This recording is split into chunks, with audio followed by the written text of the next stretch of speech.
Sénégal. Un match comptant pour la 6e journée des éliminatoires du Mondial 2026. Alors, coach, mes félicitations pour cette belle victoire. Dites-nous quelle analyse vous faites de ce match. Merci. Déjà, avant tout, félicitations aux joueurs parce qu'on voulait les 3 points, ils l'ont fait. Même si c'était difficile face à une belle équipe du Togo qui a fait des belles choses, qui nous ont posé des problèmes. Mais après, sur les transitions, on les a fait mal. Et voilà, et on gagne 2-0. Je pense que, content pour les occasions, on mérite de gagner ce match. Maintenant, il faut continuer et il nous reste encore des matchs derrière et on fera le compte au mois d'octobre. Merci. Des questions? Dico? Oui. Vous n'avez pas levé la main? Ok, donc devant. Bonsoir. Bonsoir, coach.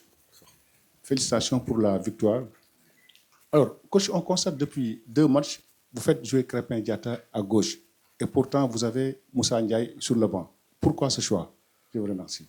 Oui, pourquoi ce choix? Déjà, Crépin, je l'ai dit à la dernière conférence de presse, c'est un joueur aussi qui est utilisé parfois à Monaco sur le côté gauche.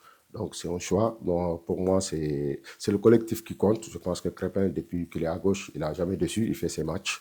Donc, voilà. Mais Moussa aussi, il travaille bien. Maintenant, peut-être il y aura des matchs que ça sera Moussa. Après, nous, on fait nos équipes en fonction de l'adversaire. Et je pense que Crépin répond présent à chaque fois qu'on fait appel à lui.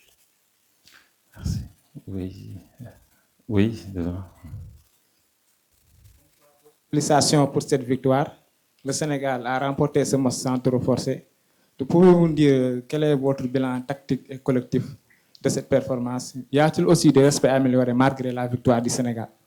Oui, il y a toujours des choses à améliorer, ça c'est sûr, parce que notre match n'était pas parfait. Mais après, il y a eu des bonnes choses. Il ne faut pas tout jeter à la poubelle, c'est sûr, on sait. Il y a des choses à corriger et prochaine fois, on va essayer de les corriger. Le match précédent, on n'était pas efficace. Et aujourd'hui, dans ce match, voilà, il y a eu un peu d'efficacité, même si on pouvait mieux faire. Mais quand même, les joueurs, dans leur tête, c'était d'avoir les 3 points. Aujourd'hui, ils l'ont. On va continuer notre chemin. Et comme je l'ai dit aussi à la première question, on fera le compte à la fin. Merci. Oui. Derrière.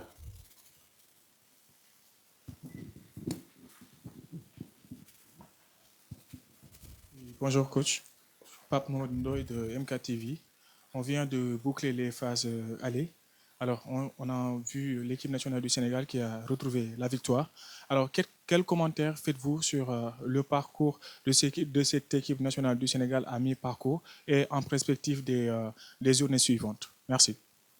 Parce que déjà, là, on est à la première journée des phases retour. Hein. Donc voilà, là, on est classé, je pense, si je ne me trompe pas, on doit être 2e derrière la RDC. Donc on sait qu'il nous reste 4 matchs. Donc nous, on va prendre match par match, on va essayer d'avancer, aller chercher des points à l'extérieur et chez nous aussi, gagner nos matchs et après on verra. Sodetiam.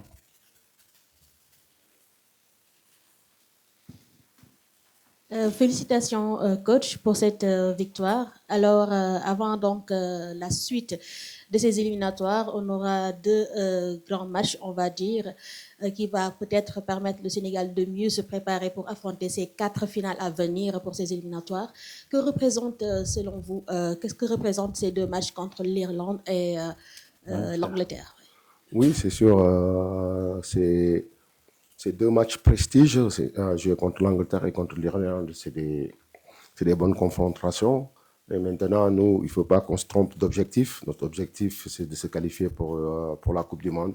C'est sûr, sur ce match aussi, il y a des choses qu'on aimerait voir et qu'on va mettre en place et pour pouvoir continuer notre préparation pour les matchs qui arrivent pour les éliminatoires de la Coupe du Monde. Prenons la dernière question.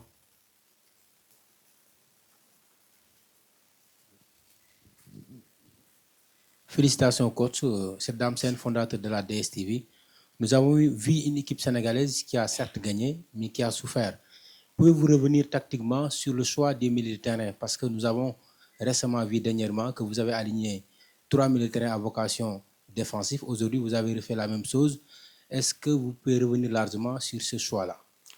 Bon, comme je l'ai dit, hein, c'est le collectif. Moi, je ne pense pas que nos milieux de terrain sont tous à vocation défensive.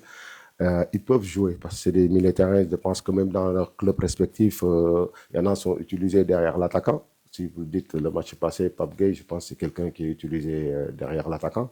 Et un Lamine ou un Ghana ou quelqu'un d'autre, c'est aussi, ils peuvent faire milieu relayeur.